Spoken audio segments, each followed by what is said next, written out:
that's me. And they said, okay, one of the dogs outside hit on your car for drugs. Do you want to come with us? We need to search your vehicle if you want to stay.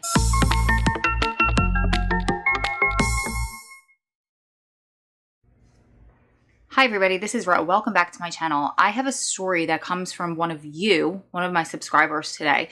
So what happened was, and this is a really important part of the story, she commented on one of my videos, I don't remember which one, maybe about corruption, I'm not positive, but she had commented that she had lost her visits for something unjust indefinitely. And you guys started writing in under her comment, please share her story. Ro, please have her on the channel to share her story. It sounds really interesting. So I reached out to her and I said, I would love to have you share the story if you feel comfortable doing so, and we can do it in any way that feels comfortable for you.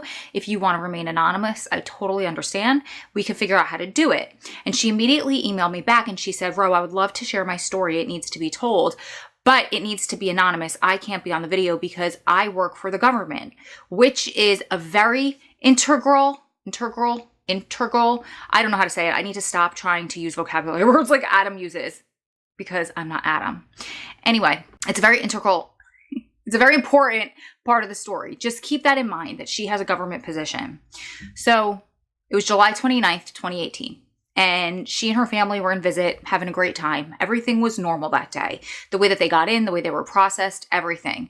This was also during a time, I forgot to add this part in the beginning. This is during a time where they wanted to take away visits in person. She was in Florida DOC. So Florida was fighting to get rid of in-person visits and they were fighting to have only video visits. So a lot of facilities are fighting to do what takes place in a lot of county facilities already, where families have to drive to the facility, which makes absolutely no sense because we all have cameras and we all have iPhones and everything. You have to drive to the facility that is set up with video equipment in a lobby or an area or even sometimes outside. And then you have to call in and your loved one who is inside of prison, inside of the prison that you're at, but you cannot physically be near them, they have to call in and you guys get a video visit, but you're at the facility. Like, how much sense does that make? That's so wrong, regardless.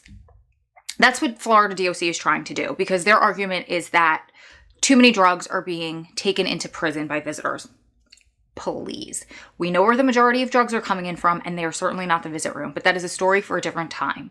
So this woman's at visit, having a great time with her loved one and her family, and all of a sudden the cop gets up and he says, hey, who in here drives a red Toyota Corolla? And she said, that's me. And they said, okay, one of the dogs outside hit on your car for drugs.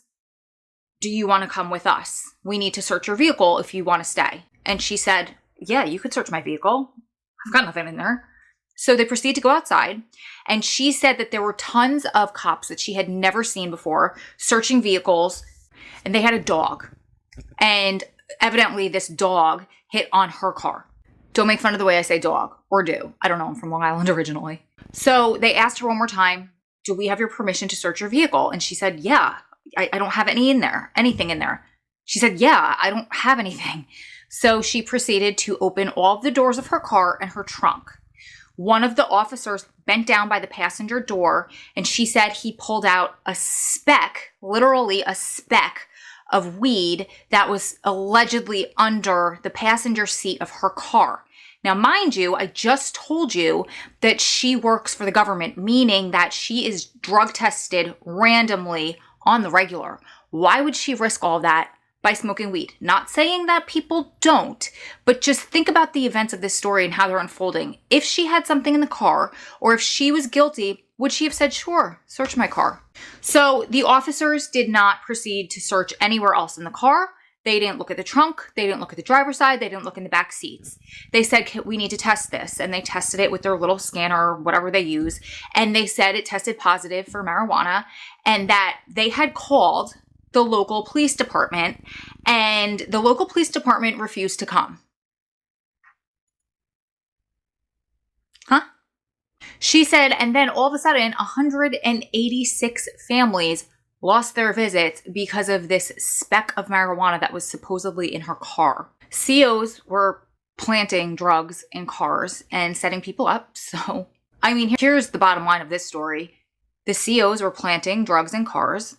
so they could have a reason to terminate visits, and so they could have a reason to get away with protecting everybody, making it safe and secure, and only allowing for video visits to happen from there on out. It was the perfect excuse at this woman's expense. And she went and she started emailing the warden, and they had to send her paperwork. They had to send her paperwork for herself, for her child, and for her husband. And she sent me all of that paperwork, which I'm not going to post here. I'm grateful that she sent it to me. Just proves that she has nothing to hide, that she's not making anything up.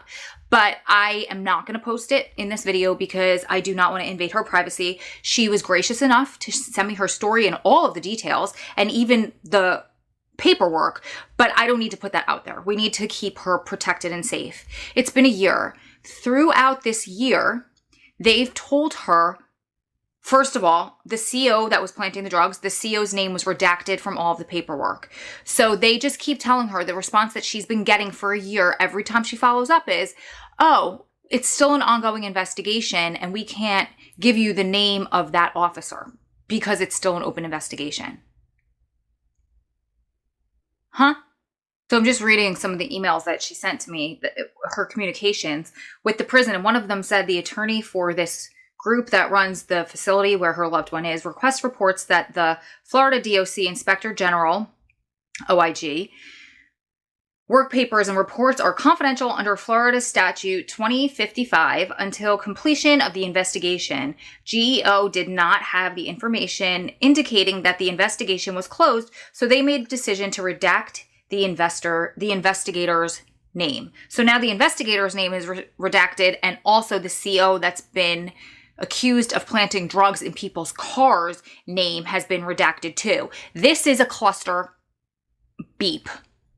This is a cluster beep, and this is the stuff that we as loved ones have to deal with. So if you have a story that you have experienced and something that's happened to you, whether it be good, something positive that's happened from a CO or at visit or to your loved one, or bad, something negative like this that you want out there, email me, strongprisonwives@gmail.com. We can figure out a way to get your story told. You can come on my channel with your face in a video. If you don't want to, out of fear for a retaliation, totally get it. I'll tell it for you. But that's why I'm here, to give a voice to all of us, to expose all of this, because someday somebody's going to see this. Someday somebody's going to hear us and they're going to start to make a change, because this is just so not right. This isn't rehabilitation. Familial ties is the number one thing next to education that keeps an inmate from recidivizing, that keeps an inmate from getting out and going right back in, that helps them to rehabilitate themselves. So now you're cutting those familial ties. Education is up to them, just decreasing the odds of them being successful because you want to keep beds full. What is it? What's the reason? I'm so curious. You guys keep staying strong, keep loving strong, keep supporting one another through this journey, because you're one day closer to it all being over. And Lord knows, so am I. Lots of love from my heart to yours. I will see you beautiful ladies and gentlemen in the next one. And I don't remember if I said this, but her visits are terminated indefinitely. So thoughts and positive vibes and prayers to her and her family and everybody else in the Florida DOC that lost their visit because of this bogus claim, and also that potentially can lose all of their visits if they move permanently to video. Keep me posted, you guys. I love you.